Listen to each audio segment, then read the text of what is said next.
All right, staying alive. We made it to chapter 5. Haha, you like that, right?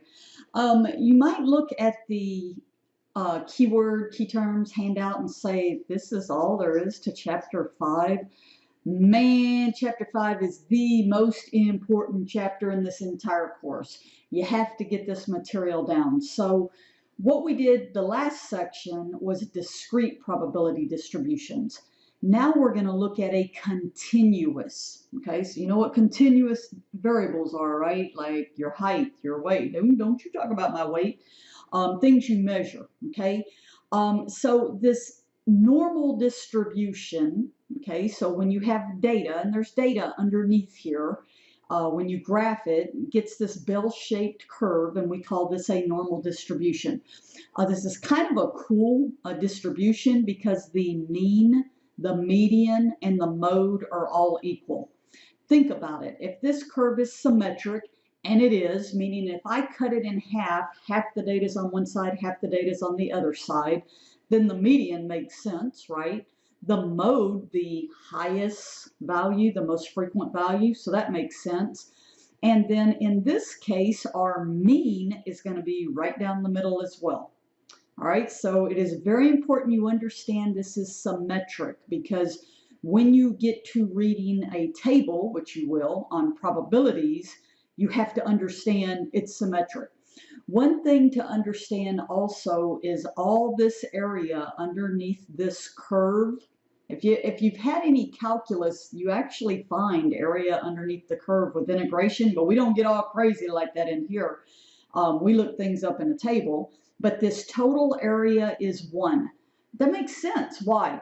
All probabilities have to add to 1. So that's important, okay? Because we don't want to do calculus, because y'all are like, oh, so boring. I don't want to do calculus. Okay, we won't do calculus. Then what we have to do is we have to standardize our data to a mean of 0 and a standard deviation of 1. Why? Because if we don't standardize it, then we would either have to use calculus or we would have to have a table for every single mean. The mean height of students in a classroom, the mean time it takes you to drive to work, and for every standard deviation. So what we like to do is we like to standardize this data and have one table that we look up probabilities. It's pretty simple math.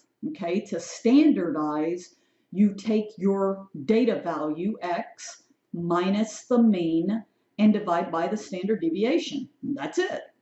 And what you get is what's called a z-score that you look up in a normal z table. And these are all over out on the web. They're in your textbook.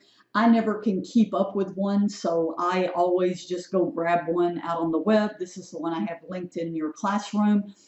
And you have to be careful when you look these up, because some tables only give you the positive side, because you only need one side if you understand it's symmetric. I'm kind of lazy and I like the negative and the positive side. How do you know if you're on the negative? Well, if we're standardizing the mean to 0, if I'm to the left, those z-scores would be negative values. If I'm to the right of the mean, then those z-scores would be positive. And you're going to see I have a video of how to read this table. On the left and the top up here are your z-scores, and within the table are your probabilities. Watch that video first, because you need to know how to read that table. I feel like I'm going to sneeze. And then the central limit theorem, bless me, is used. Basically, it's saying, think of something that if I asked you, if you flip a coin, what's the probability you get heads? You know, the expected number of heads. Well, if you flip a coin once, you would expect, half and half, right? Well, if you flip it 100 times, would you expect to get 50 heads?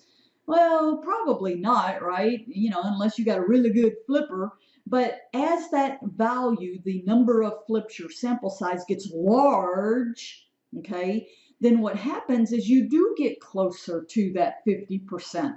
And that's all the central limit theorem is saying. It talks about, and you'll see in your textbook, about if you went out and you got a whole bunch of means, averages, and you put them all together, that in the long run, you would expect to get the true mean.